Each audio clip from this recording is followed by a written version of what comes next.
Hello, hello. Happy Sunday and welcome back to the UpSet podcast. We're so happy that you tuned in this evening. And when I say I'm talking about the Vivacious crew. There they are. Did you say the Vivacious grew? Was that like a crew and a group merged together there? That doesn't sound right. I was thinking she's pretty agitative. She's got a lot of adjectives there. I said most is missing. That's what was wrong. I said most Vivacious crew in all the land. What's up, guys? Happy Super Bowl Sunday. Good to see you.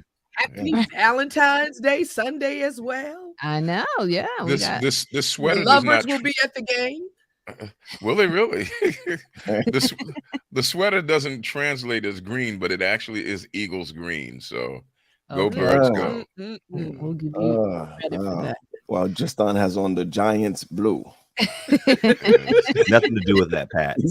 I hear you. He's just trying to keep warm. That's it. I'm trying to keep New York in the forefront because everywhere I go, I see Philly everywhere. So truly. We want to surround you around winners. So what can we say? We are rooting for the Eagles. I mean, I'm not a big football fan. I mean, let me stop perpetrating. But I mean, I'm going to vote for the home team if I'm in the area, right? There you go. That's wisdom. There's a little vendor on the corner near me selling all of this Eagle stuff. I'm gonna have to buy you something, Tally. That blanket. Thank you. I would appreciate it. Blanket. I think I may be the only one here who was actually born and raised in Philadelphia. And, you and Chuck. Yeah. Charles and I, it's funny. Charles and I grew up right near each other, but never knew each other until we both joined North Philadelphia Church in our latter teens. Yeah, Wow. Churches connect people. See, it does. Little plug. Glad they weren't in a gang. Then they probably would have met. It's funny. We went to the same junior high school, even. Wow. Yeah. Look at that. I love it. So, guys, it's Sunday, but a lot's been happening this week on our timelines and in the news. I mean, we had the State of the Union, we had LeBron breaking records. So, Beyonce breaking records. Well, yes, yeah. We had a lot going on. What about that earthquake? Oh my! I was going to say, in the middle of all of it, we have to remember the folks in Syria and Turkey. I think they have like 20,000 now. Over 20,000. Yeah, it's. Lord help us. It has a lot to do with the way buildings are constructed in areas like that, and without steel reinforcement. Buildings. It just when the earth. I mean, a lot of buildings here in our country are constructed under rules and laws that demand that certain protections are in place, whereas in other countries, if you can find the brick, you can make the building. And got you. And then, unfortunately, when you have an they earthquake, don't have a strong foundation. They don't. Marlene is ready to preach. I can see it right here. That's a sermon. She's ready to preach. Oh, mercy. But back to the LeBron thing, because LeBron, there was a lot of chatter on my timeline, these comparisons to Michael Jordan. Jordan was never the greatest of all time, and how could we? And I don't understand why we like to do that. I mean, I guess it's a sports thing, like to pit great athletes against each other. But one of the things I will say, because I haven't watched basketball in a long time, I have to say, but I have to give a shout out. I feel like I have to say something about Michael Jordan, because when I was growing up, he was the one that made me love the game of basketball. And somebody was saying, it's not about the records and the stats. It's about what that person brings to the game. And I feel like people trying to push down, a legend just because another one is in this current time. It's kind of like a little, I don't know. I feel like we shouldn't need to do that. To celebrate one, we don't need to put down another or compare them. What do you guys think? You guys are sports fans. Explain it to me. Why do we do that? I think it has less to do with sports and more to do with a Western way of thinking, which is only one person can be first, only one person. Yeah. It's you look at someone like Tally and you look at Richard Martin. And so you take Tally and you throw him in the back burner because we got a Richard Martin. Yeah. So, you know, So we do it in ministry too, you're saying? yeah, it doesn't do. matter. Number But one. who's the greatest preacher? You know, we still do that. You know, so Tally, you know, enjoy retirement, and you know, Richard Martin. Even though you got 6 rings, Richard Martin is the scorer. You know, and our day it was, well, is it Brooks? Is it Cleveland? Is it Bradford? Yeah. You know, and, you know. Oh God. And yeah, people always are trying to decide, but you know, the apostle says everybody can win a crown. And Exactly. Amen. Oh, well, thank you, Tally. I'm feeling a little bit better now. I like these sermons that just pop up. And listen, you can say what you want about LeBron James, but you cannot deny his involvement as an awesome father, a community developer, a mentor, an entrepreneur. That's just true. A good Very smart guy. man. He might not be perfect, but you can't talk about and we can LeBron. celebrate that. Yeah, why do people hate? I don't understand the hate. You know what I mean? Like, let's celebrate. You just hate because he's good. I mean, go ahead, Tasha. Tell him Michael Jordan was all. Okay, let's go on to the next topic. No. I know some of you watched the State of the Union address. I read some of the commentary after. Yep.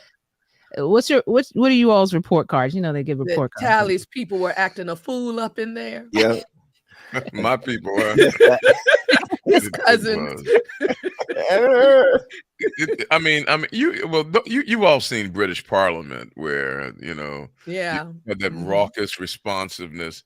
You know, that is not America supposed to be different. Ever since Congressman Wilson called Obama a liar, it's almost like all bets are off.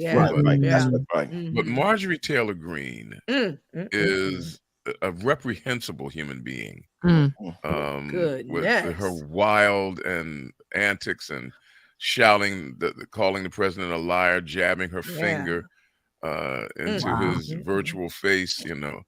It was unspeakable to watch her. And if they let this pass, they're going to lose decorum in the people's house for the next 25 years. They need to censure her for the way she acted. Somebody actually said, while the president was speaking, somebody actually used the word for bovine defecation publicly, knowing that they were on camera, saying that it was, you know, use that expression, that profane expression. It's unacceptable. It's unacceptable. Yeah. I feel like January 6th kind of that took behavior the country in a bad way. Yeah, it's almost like it's okay to be to act out in the name of justice. Or Marjorie Taylor Greene had the nerve, had the bald-faced nerve to say in a committee meeting that Ashley Babbitt, the woman who was shot trying to break into Congress, the woman who was killed trying to break into Congress on January the 6th, 2021, to compare her to the death of Tyree Nichols. Oh, yes. Yes. I mean, that's the kind of maddening, inane thinking that she does, you know. To call her a jackass is to insult respectable jackasses the world over.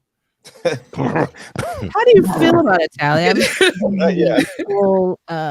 that was a little express strong. yourself. That was a little strong. You know, Tally, I was talking to somebody and I told them that his comebacks that were not on his original transcript reminds me of him.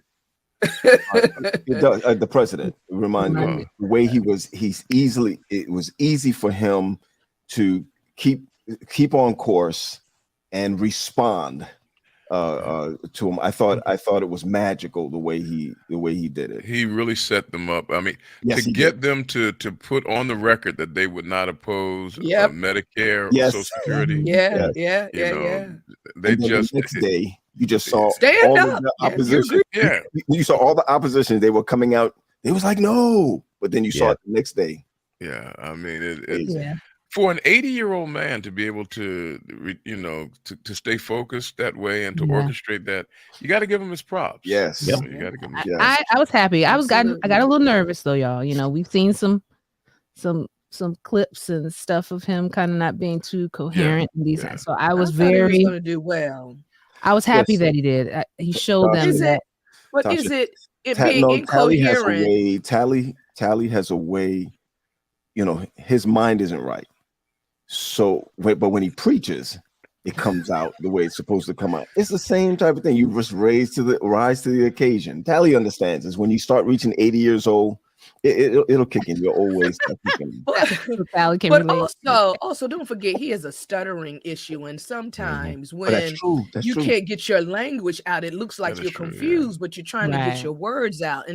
And so every time I see that, I was like, we put down those who have issues, who have overcome, and I think they're just playing on the man's weakness, which is a cruelty. But I think he's a very bright man. I think he's definitely very brilliant, definitely smarter than all of them that were sitting on that side. Yeah, you got him. Lord, please don't get Marlena going. Tally has covered everything for me this morning today. Everything is including that was a little strong. Making donkeys look good. So she was something. And it wasn't just her alone. I mean, some of the other ones that you thought had a little bit more class. Yeah, it's like even them. The truth is far from them. Yes. All right, guys. Well, it's time to kind of jump into our topic for this evening. We always like to give a little bit of a clue about what we're talking about. What it is. I wonder, Oh, those hearts behind you. I know, right? Just feeling like love today. I don't know why, but we know that this week, another holiday will be celebrated. None other than Valentine's Day. And for those who forgot, it's February the 14th. It amazes me how many people still are confused about when is Valentine's Day. It's always February the 14th. And so across the United States, we know what happens. There's candy, flowers, gifts exchanged, and all in the name of this Saint Valentine. Okay, so when we hear anything about a Saint Valentine, it's just, we stay away from the saints. We stay away from the saints because we don't feel like we should celebrate anything related to saints, and holidays are pagan and all of that nature. But in looking up the Saint Valentine, now I don't know if you guys we like to go over the history of these holidays. I was looking at which Saint Valentine we were celebrating, or the world celebrates. And it was interesting to me because there were actually three Valentines in Victorian England that could have been this could have been referring to, and all of them had something very similar. Now I don't know. Do you guys know about these saints? I mean, I don't. Well, please teach us. I mean, I've heard of them, but okay, so there was one, they say legend, but there was one Valentine who, is saying that the emperor, who was Claudius II, had made this decree that single men would no longer be able to marry because he thought they performed better in the military when they didn't have wives and children to think about. And so when he put this order into place, there was a Valentine who decided that he would still continue to perform these marriages, even though they had been outlawed. And as a result, of course, he was punished for that. And so that's kind of where people think it was him, because he was promoting love and marriage and trying to, allow for this still to take place, even though Claudius II ordered against it.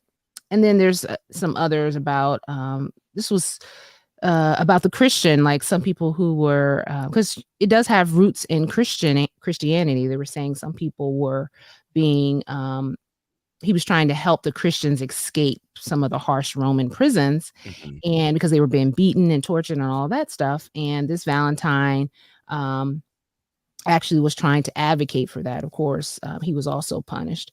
And so pretty much there's kind of this theme that all the Valentines somehow were related to being sympathetic, heroic, and in some cases, even a romantic figure. So regardless of what Valentine it is, we celebrate St. Valentine's Day on February the 14th. So it made me think, sometimes when we're looking at some of the origins of these pagan holidays, we have these kind of sorted kind of reasons why we celebrate them. And as Christians, we feel like we shouldn't kind of get on board with that. When I was looking at these examples of the St. Valentine, I started asking myself, hey, maybe this pagan holiday isn't as bad as we would like to make it. What do you guys think? Is St. Valentine's Day or celebrating Valentine's Day something we as Christians can do?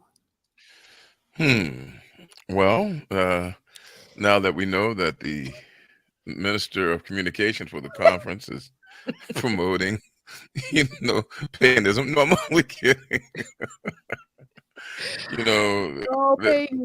All of our holidays are descended from something that is pagan in origin. I mean, on Easter we have a bunny rabbit with an egg celebrating the resurrection of Christ. On Christmas we have trees and hot cross buns and celebrating the birth of Jesus. I mean, everything is pagan in its origin at some point, and then we kind of try to figure out a way to sanctify it. Valentine's Day as a festival came from the celebration of the Lupercalia, which was a festive celebration around, I guess, around agricultural fertility and human fertility, which was huge. I mean, we take for granted the fact that human beings will be fertile and that fields will be fertile now, but in those days, it wasn't always that way, and so people celebrated it. And now we've adopted it to underscore the need to nurture love between people. And I think that that's a valuable celebration, because love is really standing in the gap today. In the 1960s, especially in Black families, 61% of Black folks were married in the 1960s. Only 30% are now. And that is frightening to think about.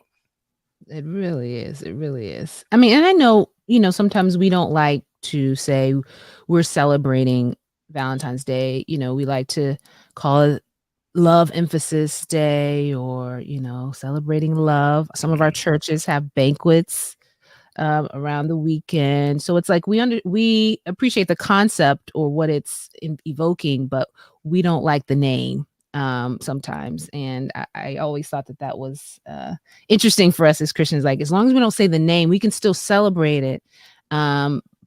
Or the concept, the core, or what we feel it is, but we just can't say St. Valentine's Day. But anyway, that's neither here nor there. But anyway, did anyone else want to weigh in? What do you think about celebrating Valentine's Day? Because I have some interesting statistics I want to know if you guys realize this about Valentine's Day, because I did not. Anybody else? The reality is that all of us feel a certain amount of pressure sometimes when it regards this holiday, because if you don't participate, then they look at you like, well, what's wrong with you? I mean, right. Do you especially not love me? So there is a pressure, and marketing has worked. It does. We are guilty if we don't give our loved ones something, if we don't show our love some way. So, I mean, it's just what it is. But yeah, it does have pagan roots, like Tally said. But I mean, aren't our ties and suits pagan too? I mean, we wear those ties. He didn't say tithe, did he? Tithe. Oh, ties. I thought he said tithe. Oh, not. Well, there's pagan stuff on the dollar. We still spend. We still, unseen eye, all that kind of good old fashioned lemonade. But you're right. I'm gonna be like, what's his name?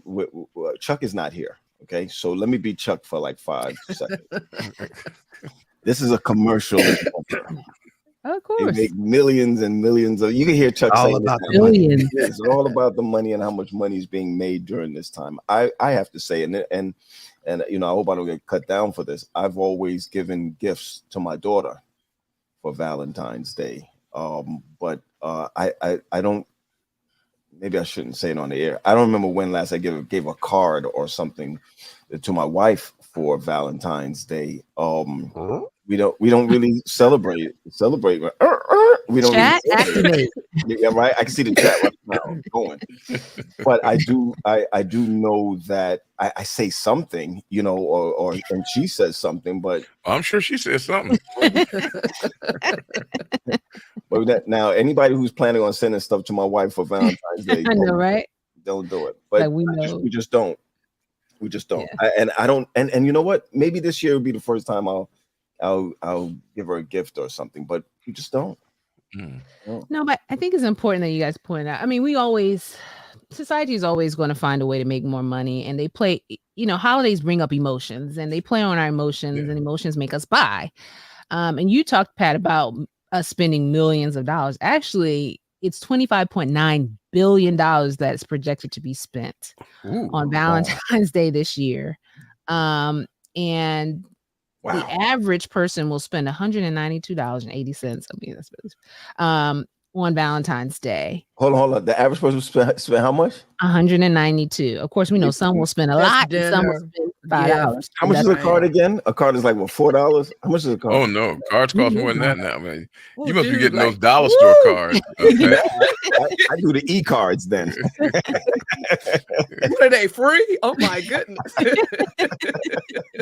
You can pay extra dollars if you want some animation. But it's funny because that's really how it started. The gift giving, it started with little cards, writing some little ditties, and then we've just elevated it to the point where it's jewelry, card. I mean, people go all out. Yeah. People get jewelry. Well, even in our fellowship, they give jewelry now. Oh, you're talking about on the commercial. Oh, Tally. Okay. Tally, if you think about it, because if you think about it, for a married man, Valentine's Day is a great time to level up that ring. Yeah. See, I came along at a time when we, gave watches. And so nobody, Wow, you're a real Adventist, boy. Oh, yeah, man. I mean, I wouldn't even wear cufflinks back in those days. Right. And so, I didn't realize how important are rings really important now to young Adventists? Yeah, it's still a thing. Okay. Yeah. But ask Richard Martin, Tally. You're Jordan. Okay, right. I do want to say, when this holiday just makes you think about love, everyone wants to feel loved. And so as Christians, you participate because you want to let your loved one know that you care, because it is that, societal pressure. And when I say pressure, I mean, it's the thing that's happening, and so, I don't know so much about the men, but the women, want to think, hey, you thought about me, you care for me. It doesn't have to be anything grand, but even just getting together, I don't know, box of treats or something, but is to know that you're being cared for.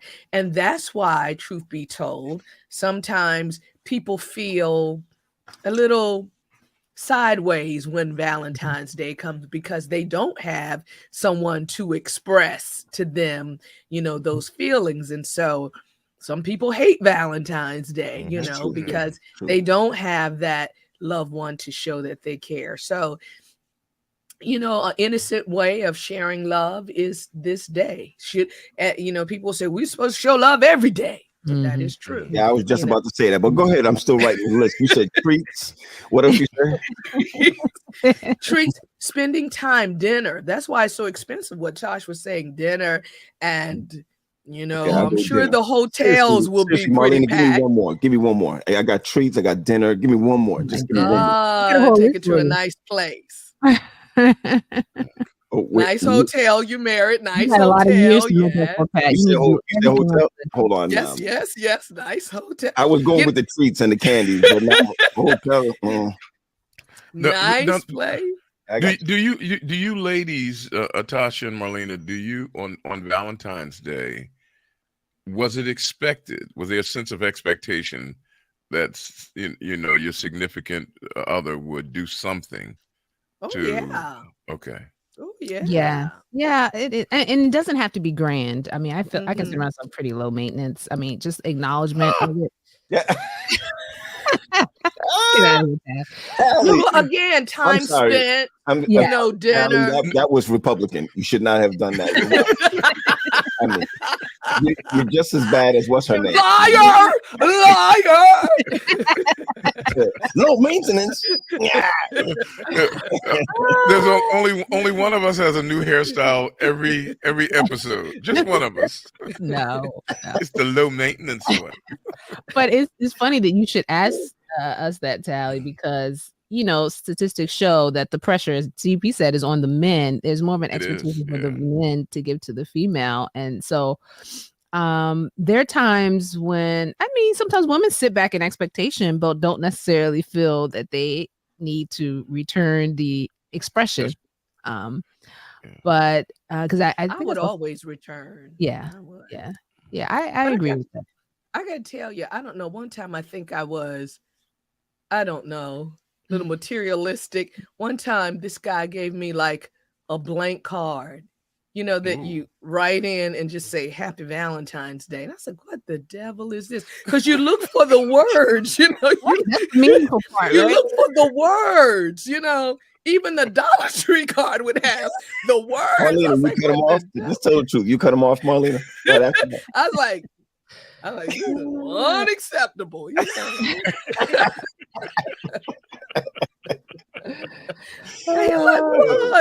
I'm about to ask her if I ever gave her something. Let me see if I ever gave her something. No, that's well, speaking of expectations, it says that 74% of Americans say they expect to receive a gift for Valentine's Day, regardless of the cost. However, 48% of adults say they don't plan to celebrate Valentine's Day this year. So that, wow, it's interesting how 74% expect to receive a gift, but don't necessarily plan to celebrate. And 75% of Americans believe that women should get better Valentine's Day gifts. So, hey, I don't know. Those are some interesting statistics, but that's why a lot of people don't like to engage in it, because they don't like to feel like they're being manipulated by, what the world says they should be doing. But I'm sorry, guys. I had to call Natalie because it sounded so. No, I did. I just called her, right? She said that when we first got married, I used to give her Valentine's gifts. We both decided that she would give to the boys, I would give to my daughter. And we just pick a date after that. And I guess I just need to start picking dates because I don't remember. So your dementia kicked in and you thought that y'all just cut the whole deal, but it was actually a delayed date. So that means she may be doing it. But the point was that she wanted to give to the boys as a mother. And I still continue to give to Jasmine. So I guess that's the way it is. I had to call and find out, because once you reach a certain age of retirement that come in, you don't remember. But that's interesting. Not that we want to use you as a case study, but it's interesting how it was something you started doing, but even you don't remember when you stopped or why you stopped. And I think, or do you remember? Well, anyway, I don't know. I really had to call because I kept saying that we didn't, I kept saying I don't give her anything. Well, obviously she said that I was given in the first couple of years or whatever, and we decided to change over to our children. So, and she said it was so commercialized. I was just talking, she said it was so commercialized that she didn't look at it as something to give for that day, but let's change it and do it somewhere else. And then she also said everywhere was crowded that day, and she doesn't like crowds. Well, Justin is the newest one. The newest, yeah. Do you and Jackie still give each other gifts on Valentine's Day? We do. Okay. And now I have to think of what to do for Elizabeth. Yeah. Now, what do you get as a man? What kind of gift do you receive? Sometimes it's something useful. Sometimes it's a card. Sometimes it's something she'll know that I will like and appreciate. It might be small, but it's always the gesture that counts. Yeah. Okay. Yeah. Okay. I think that love requires nurture and fostering and setting aside a specific day. Just like, for example, you can worship God on any day, But Sabbath is a time that's set aside that allows us to collectively say, this is what we're going to focus on. I mean, I think Valentine's Day as a specific day where we say we're going to celebrate the bonds of love and desire that draw us to one another. I think that's an important thing. Me too.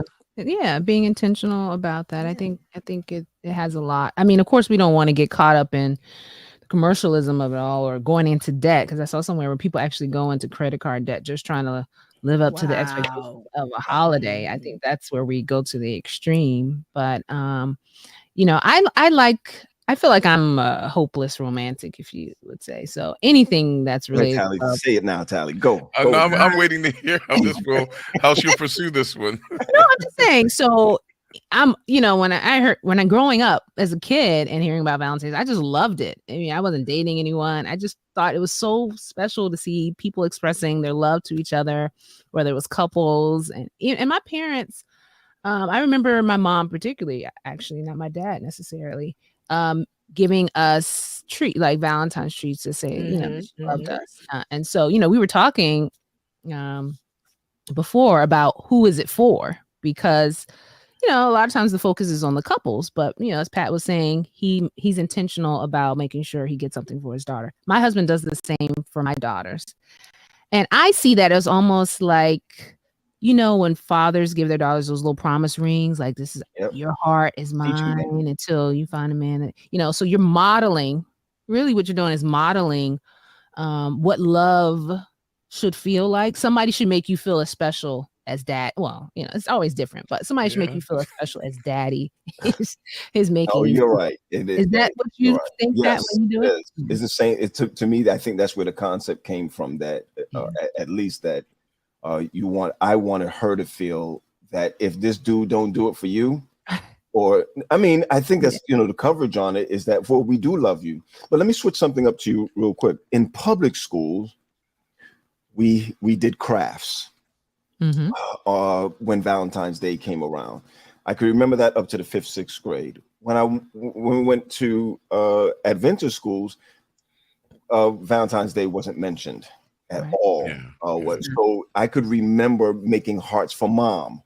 I love you, you know, with the hearts and all of that, and bringing it home to your mother. And that was the craft that you worked on for 2 days with the glue and the construction paper and all this kind of stuff. And so we grew up with that, but we never heard it in church, right? We didn't hear it in Sabbath school. I'm talking about as kids, right? We didn't hear it in Sabbath school, and we didn't hear it in high school unless you were dating. But I don't remember. I don't want to remember, you know, if that ever happened.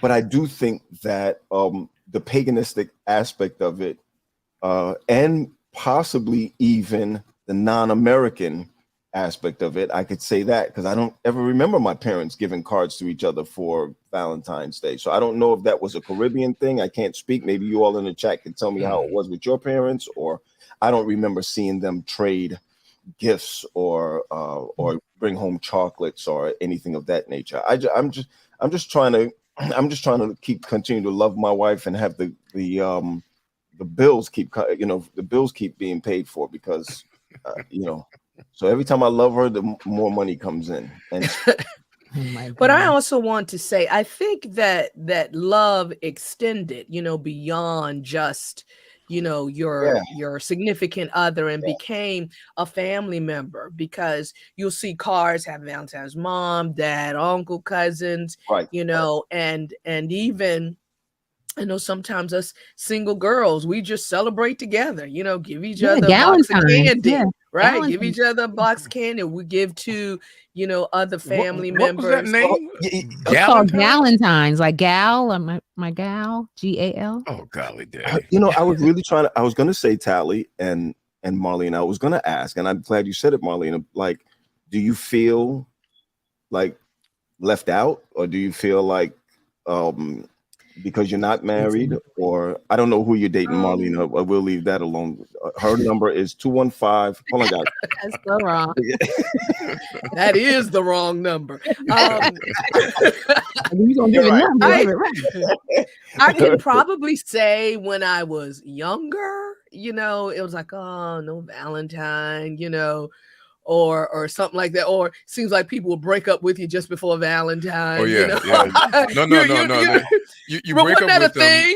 You break up with them right around Thanksgiving, and then you get back with them sometime in spring, so you can miss Christmas and Valentine's Day.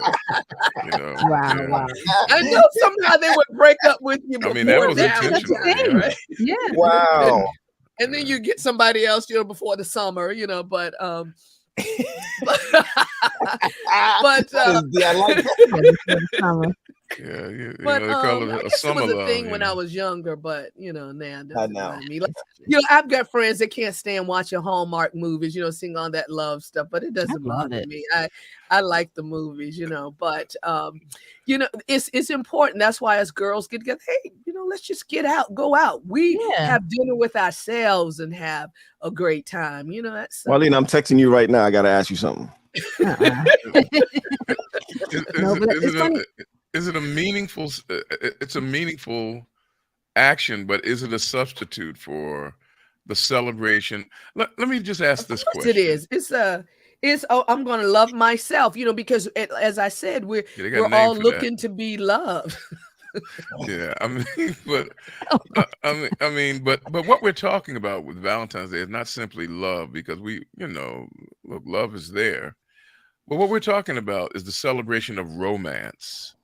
The celebration of those elements of life that stoke desire, which is something that a lot of Christians fear. In fact, we equate holiness with being non-sexual, non-romantic. And is there a place in the Christian life for the celebration of romance and desire? Yes, there should be. We just can't talk about it, Tal. We can't talk about that. I mean, now, for example, the Song of Solomon is. Yeah, before you get there, Tally, because I know where you're going with the Song of Solomon. No, but really and truly, we have demonized love, and I'm not talking about sex, love making. We've demonized that, right? I'm not even talking about the act. It's almost like there's some type of wrong that we put that we connect to at oneness. And I think that we need to be able to break out of that. Even when we used to hear pastors preach as kids and they would mention sex, they would spell it from the pulpit. You know what I mean? So I remember that. And we kind of was like, what's XES? What's that? It sounds like access. I mean, I remember being in the car, driving in a Buick saying, Dad, what's XES? And he didn't say what it was. What is, and by the way, I really mean it. I don't mean sex wise. We take love and we kind of turn it into something nasty, and where we can't even express that. When I was growing up in church, I didn't see couples holding hands. Yeah. I mean, in church. PDA, right. What is wrong with couples holding hands? Or I've never seen my dad sit next to my mom in church and put his arm around her. You see it now with couples, but I've never seen that happen before. So I think we have to relearn that spiritual, everything dealing with love is spiritual. Sex is spiritual. It's a gift from God. To embrace one another is a gift from God. Songs of Solomon. Tally, you can take over from here. And before he gets there, just to say, because I think, for certain people, they go into marriage thinking that sex is dirty, and then they end up having issues, with their mates, or thinking only one person initiates, versus both people being expressive, and they're all confused and they don't understand that that's the gift from God. Yeah. So are we going to have a show on sex? I feel that Let's talk about sex. So we have a host. What passage of scripture did that come from? Tally, we have a host that's on jewelry and rings. What else was movie going? What else? What else is music? Well, you guys just said sex is no. It is spiritual. Don't listen to them, Tosh. Don't listen. We can talk about it, but go ahead and talk about Song of Solomon, Tally. Song of Solomon has been interpreted as a pantomime, a metaphor for the romance of Christ with his church. Wow. And in other words, it spiritualizes away the entire drama that exists between this young man and this young woman who initially they were not married. They were not married. They were just kind of chasing each other around the garden. He was wondering where her daddy was and all this kind of stuff. I mean, all sorts of stuff going on in this thing. And he started describing her anatomical arrangements, and you know, your two breasts are like gazelles, and he's too Christian. Now, there's too many behavioralists out there that's gonna be reading my face, but so go ahead. Yeah, I mean, these people they are talking about things that inspire desire, and I've often wondered about that. I mean, when you really think about it, desire is that which connects us with God in the highest of ways, because God has no need. Wow. You know, God doesn't need us, but God does desire us, and so God has moved towards us before his desire of us, and he wants us to grow to a place where he can grant us the desires of our hearts. And so the idea of Valentine's Day is to stoke the flames of sanctified desire, because desire is that which pulls us beyond our status quo and the comfort zone of and the complacency of where we are to where we want to be, to where we need to be. It's desire that makes a Michael Jordan a Michael Jordan, a LeBron James a LeBron James. You have to be willing to lift yourself, to transcend. And that's what Valentine's Day is about, transcending the limitations and the comforts of the pedestrian workaday world that you live in, to say, I am going to celebrate my love for you in a way that makes me desire you even more. I like that. Yeah, that was powerful. Well, that statement is going to cost a lot of money. Listen, being a divorced man for 27 years, help you study these things. Get some wisdom up on you now, right? He said, God doesn't need you. He wants you. Yes. Man. Sanctified desire. I like that phrase. Yeah. You know, and that's why in a relationship, if a person says, but I need you, that doesn't have half the romantic impact if somebody says, I want you. Right. I mean, change up my words now.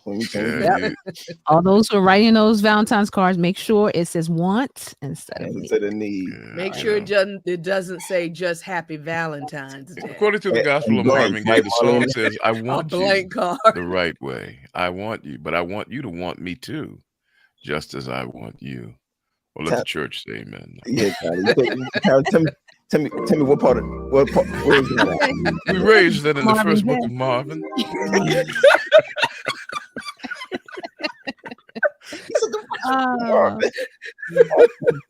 See, that's the infectious thing about love. Doesn't it just make you happy? Just even we used to and I know in the green room we just kept singing this, but I remember Saturday nights the Love Boat used to come on, and the Love Boat basically are couples who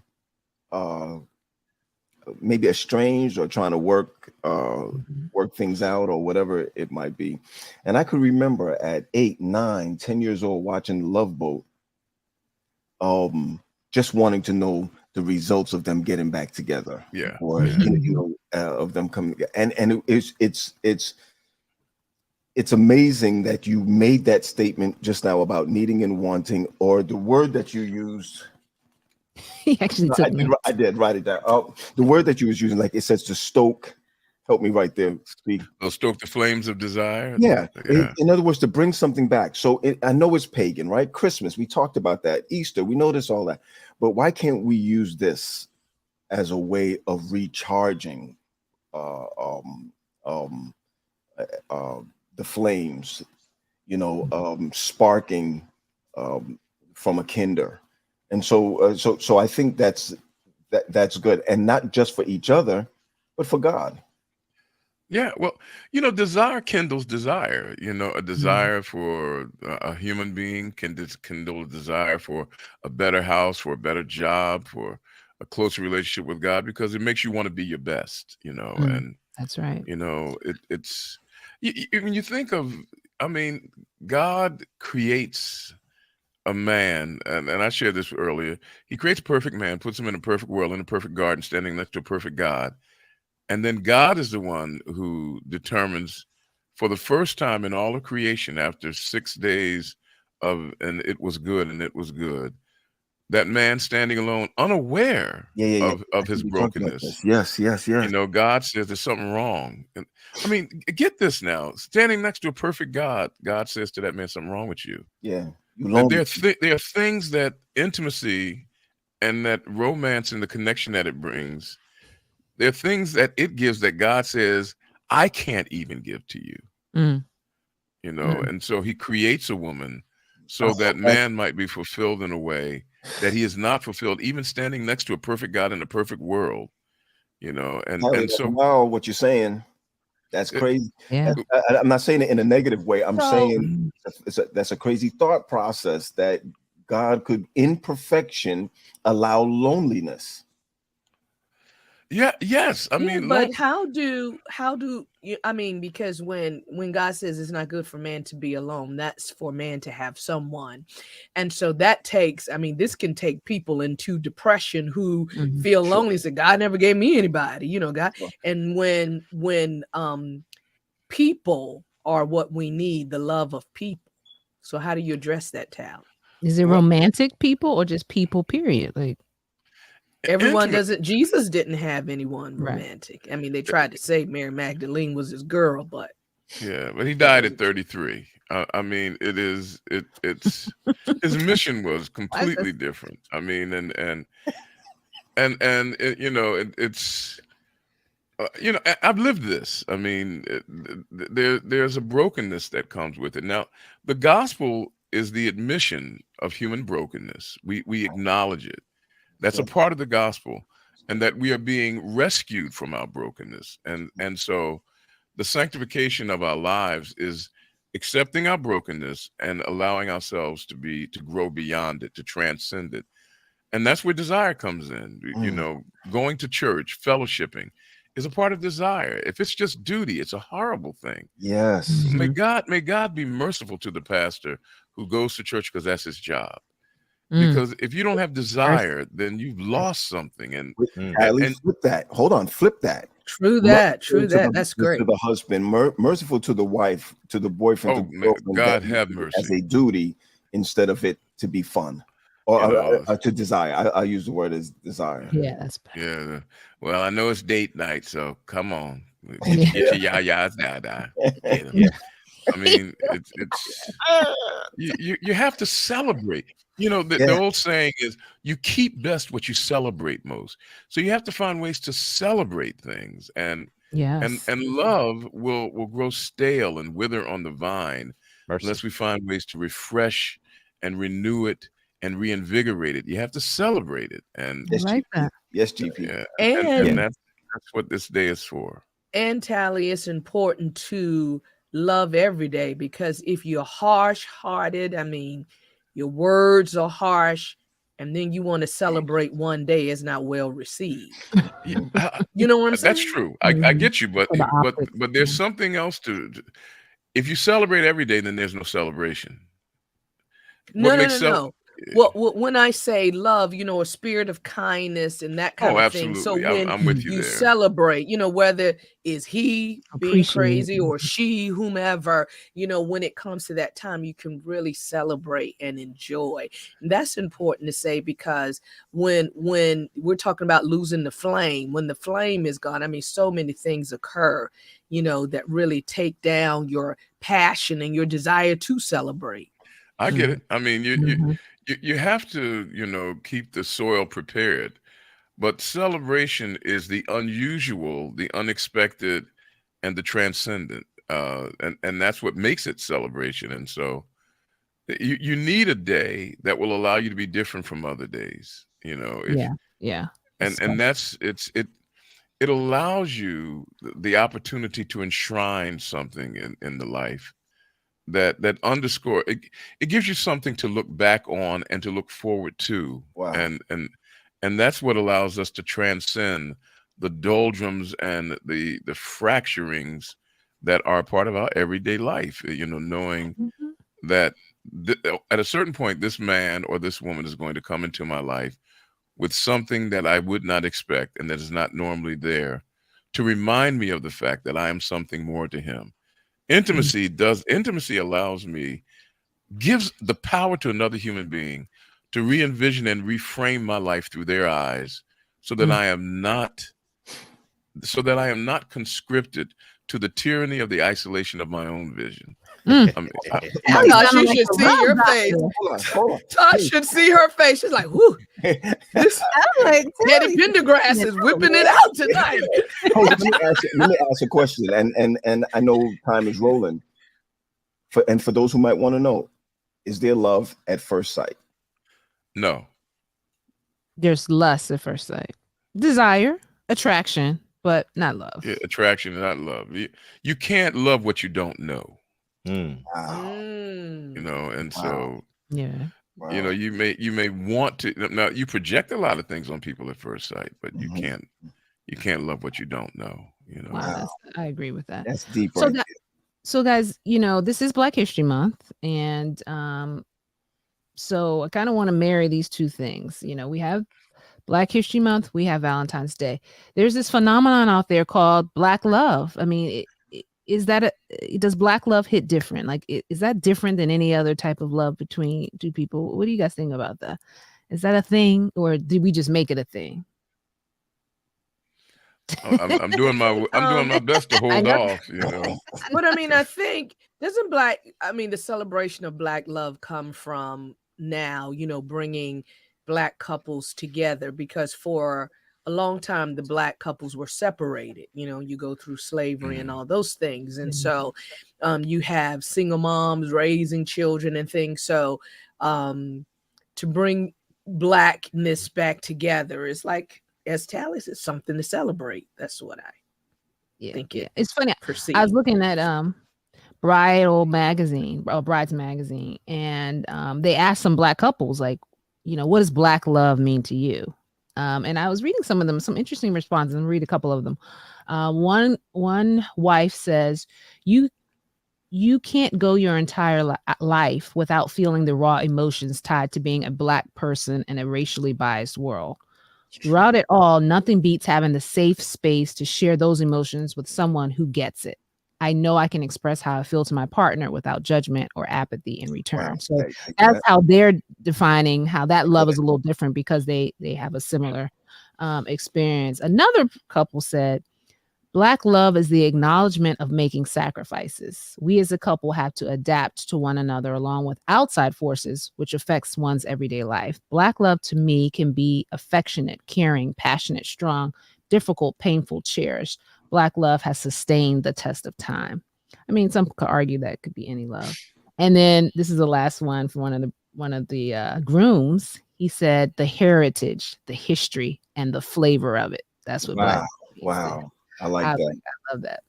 I like that. But even when that couple, the person says stands the test of time, our struggles, I mean, we have internal and external struggles as a Black people. And so what the first person was saying, that we understand our struggle and we come together and we love each other through the struggle. I mean, remember in slavery when you would see, couples, it was the strength of them staying together until they were separated, And so I think it's just, understanding the need for each other. Another thing is that we don't have in society. No, I'm not gonna say we don't have, I remember when movies came out like Poetic Justice, Love and Basketball. It was kind of rough, but Queen and Slim, to see a Black man, a Black woman come together, despite the odds, made you feel like you can do the same thing. We just never saw commercialized Black people, Black couples. We just never seen that, unless the one was a pimp and the other one was we never saw it coming through the 60s and the 70s when Black film was coming out. Pimping ain't easy. It's not. It's not. Tell us about it, Tally. Tell us about it. But to be able to see on Instagram now, every time you flip through, you're going to see something on Black Love where a husband is holding his wife and actually telling you, you can say this in her ear. You know, it doesn't have to be something erotic and out the wazoo. It's something that you show appreciation for each other. That's what I like about what's coming about now. You even see commercialized now. Now they're having interracial couples on, and I'm not saying it's to water it down, but why? I don't have a problem with interracial couples. I don't have a problem with the, you know, I just think that coming out of 400 years of being milled and baby making machines in order to make money. I think you know, treating men like bulls and animals, black men as bulls and animals to make livestock out of them. I think it's time for us to turn that whole thing around and actually love each other and love why. Tally, you said it. Duty. I'm not saying it's not good to be dutiful. You know, I think that even in my culture, the man, I've come around to know that I have a duty to take care of my wife and a duty to take care of my children. But where's the love? Being dutiful is not necessarily showing love. It's showing responsibility. And I think that we need to turn that around. I know that I need to turn that around, and not it to be a duty to say, okay, I take care of my household, so that's enough. It has to be more than that.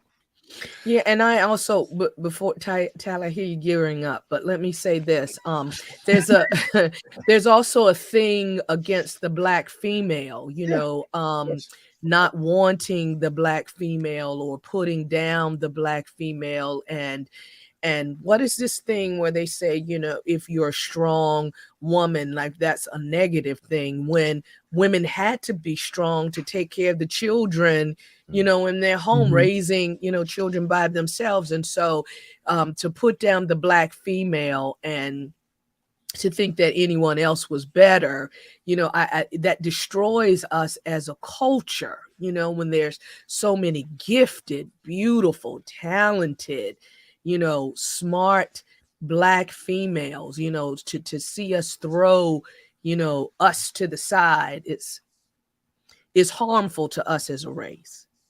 Yeah, I imagine that, especially with interracial romance. But back, you know, conflating all of this together, where Tasha talks about black love, love is love, and there's no difference between black love and quote non-black love. There's love as it is lived out through a variety of experiences.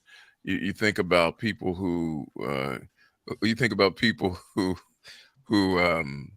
who went through the experience of the concentration camps, and what they suffered. You think about Armenians who went through the genocide at the hands of the Turks. You think about what happened to China when Japan imperially came over and did that. You know, it is love. People survive. And what happened with black people, the unique experience is that you were not allowed to love anybody. Right. Celebrating love. Love is love, and it comes with duty. Celebrating love is luxury. You know, if you're on the Titanic, I don't care how much you love me, we ain't gonna give out hearts and flowers. We trying to survive. Right. Celebrating is, and to have the luxury to celebrate your love normally comes with a certain level of financial freedom, self declaration and independence. Like I can construct my own schedule, you know, and so black people did not have that all the time. And I said it's luxury. There's a luxury to it. It's, you know, yeah. And so it's, but love is everybody love. In the chat, would you just everybody in the chat right now? You just wherever you are. But Marlene was saying that black women have been probably the most put upon people in this nation, and I can understand how a black woman might feel, especially that she's being relegated and her strength is being presumed upon. and she's taken for granted, especially if a black man is seen with like you see these black men, they become wealthy, and now all of a sudden they have a white wife. And what happens is they've been exposed to more people. Wealth becomes an on-ramp to a greater level of exposure. If you are making $1 billion or $1 million, all of a sudden you're exposed to a greater number of people who find you desirable as well. And, there are a lot of factors that come into play about it, but, black women that's not my point. Because I don't have a problem with interracial marriages and relationships. That's fine. You love whomever you want. I'm talking about black men who verbally put down black women and say that we're, undesirable. Undesirable. They never want a black woman, and a black woman can do nothing for them. I'm speaking on that part. Mm-hmm. I don't know those guys. I really don't. I'd like to meet just one. Yeah. They're out there. They're on social media. Yeah. That's a sickness, It is. All right, guys. I know we have to wrap up. I wonder what the score is right now. But we talk about love, and obviously love is a principle that we find in the Bible. I mean, God is love. And also within the Bible, we find several love stories. And so I kind of wanted to know, what's your favorite love story from the Bible? Anybody want to share? There's a few of them. I know we kind of talked about Adam and Eve. Even that love story. I can tell you mine. Go ahead, Dad. And most people don't see it, and that is the love story between Jacob and Leah. Mm-hmm. Everybody talks about Rachel. When Jacob gets to the end of his life, he says, "Bury me next to Leah." He had enough of that Rachel. And her, had enough of her. She was just gone. No. He said, "Bury me next to Leah." You take a look at the arc of that development. The last time we see Jacob addressing Rachel, he said, "Look, am I God that I can put somebody in your womb?" He's getting a little tired of her entitlement there. He loved her. And if you look at Leah, you always see her saying she's going to do X, Y, and Z because now my husband will love me. Right. And she continually is climbing, trying to reach it. And by the end of his life, Jacob began to realize something, that good looks don't last, but good cooking do. And he said, when I'm dead, bury me next to Leah, because I don't want Rachel to wake up and ask me. If Rachel was still alive, it would have been different. No, he grew up. He grew up and he said, "I know what love looked like now." There's a lesson to be learned, and that was like one of the Bible's love. Well, also, she had a lot of his children, so you can love someone who has a lot of your children. Mm-hmm. See, that's duty. I agree that he loved her, but my point is that Rachel died young, and so she's gone out of the picture. But I don't think his love for her was greater than Rachel. She was young. I think so. They said, "When you die, where you want to be buried?" We know where Rachel. Yeah, well, you let her stay right there. Because when the resurrection comes and I wake up, I don't want that woman waking up next to me talking about, "I need you to go bury me next to Leah." All right, we heard tallies. Anybody else? Don't buy his Bible, everyone. Do not buy his Bible. The tally translation. Well, I like Ruth and Boaz. I love that story. I think the stories we're attracted to in the Bible have a lot to do with what we value in a significant other. Tasha just said, "I value a woman who tricks a man into thinking that he's got him working. She went and laid down by his feet. He woke up and said, 'Oh Lord, I done it.'" Tasha, I value that. No, but I saw him as kind of a protector. I felt like he was looking out for her, and he's an older man. Yeah, he had a little experience under his belt, but no, I loved their interaction. and I loved how she looked at him as well. I don't know. I just felt like they had this bond. I mean, of course, there were some other things around it, but I liked how they were drawn to each other and that connection. I think. She was an immigrant from another group, you know. Mm-hmm. So he jumped up, started singing Cameo. She's strange, and I like her. I got you, Tally. Mine is Samson. You know. Man. Tally, you need to speak up. This way you need to. Yeah. Samson, huh? Yeah, she pleases me well. Listen. I'm with you, Pat. I'm with you, Pat, because I see that as a great example of toxic love. So we can learn. I love it because what not to do. Right. So okay. It's my favorite love story in the Bible. Toxic. That is why I love Jacob and Rachel, because this man desired this woman so much that he would work and work. Yeah, that man. he would do whatever it took to get her. And then his love was so strong that he loved the children that they born greater than the rest. I mean, that's not a good thing, but I'm just saying that his love for her was that great. Can we go back to Samson real quick? Would this be 7 locks? I just want to know. 7 something. 7 locked out. Yeah. 7 knots. Rachel almost got him killed, stealing her daddy's idols, and I'll tell you that's something. She's a good. Haven't we all made a mistake? Listen, it's funny that Latasha should ask that question. And I was coming out of a class of WAU that talked about in family therapy, in the Bible, where you even see love, there's dysfunction. Yeah. Oh yeah. There's no pure love stories. Right on through. It's just dysfunction. From the very beginning. Yep. Yeah. You know, I was thinking about, I know we got to close, but I was thinking about this Adam and Eve thing just today. And, you know, people often ask, you know, once Adam and Eve sinned, why didn't God just like wipe them out and start over, you know?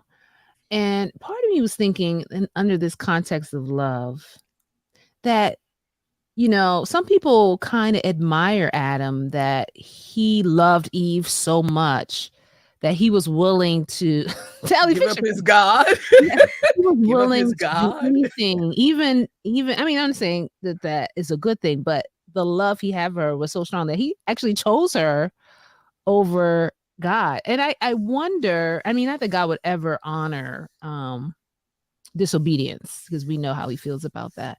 But I wondered if there was like a little bit of a nod to the love. Misplaced love. Misplaced. Hey, Tally. Jewelry, movies. Hold on, jewelry, movies. What else was there again?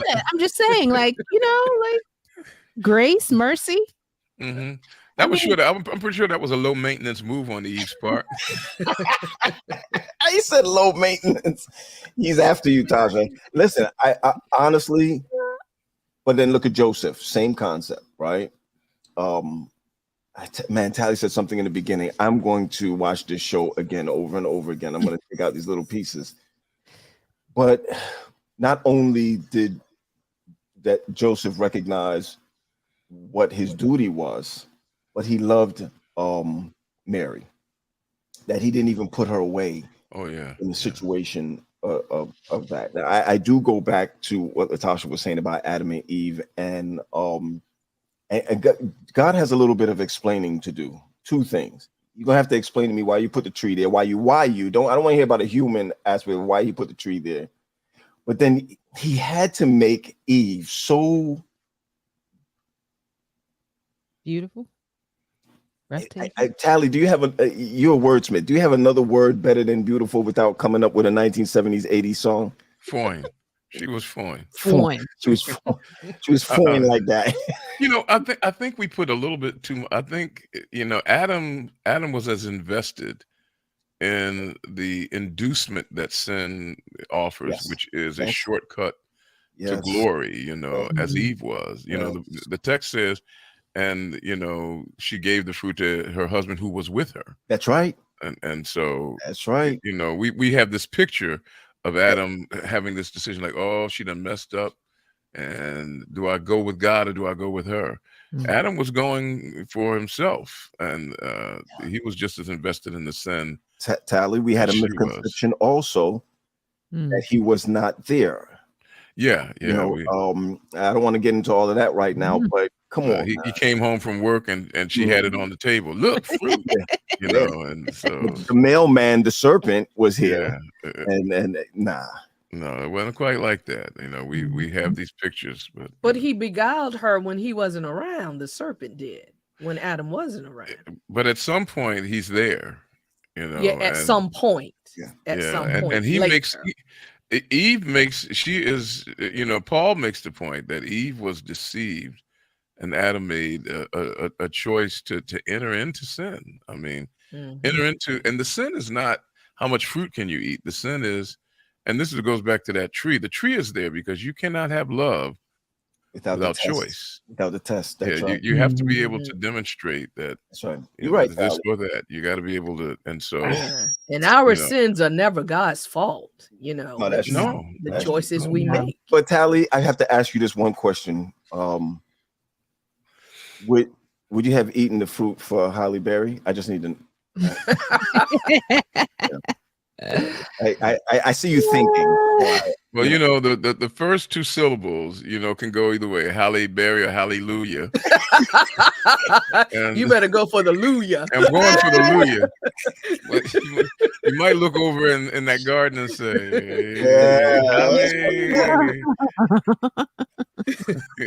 oh, man. Yeah, Tally, I can hear it now, man. Well, come to the first church of ballet something. Oh man, let's get back to this football game. We gotta let the Saints go, right? Time is time. But it's been great. They already left, GP. They already left. Right. This is about Tuesday or Wednesday for most people. I'm going to watch it before Valentine's Day because we hope that it will inspire you to demonstrate love in some kind of way. I mean, we talked about some love stories in the Bible, but there is that one love scripture that we always like to quote from 1 Corinthians chapter 13, verses 4 through 7. Go ahead, preacher. I'm reading the scripture.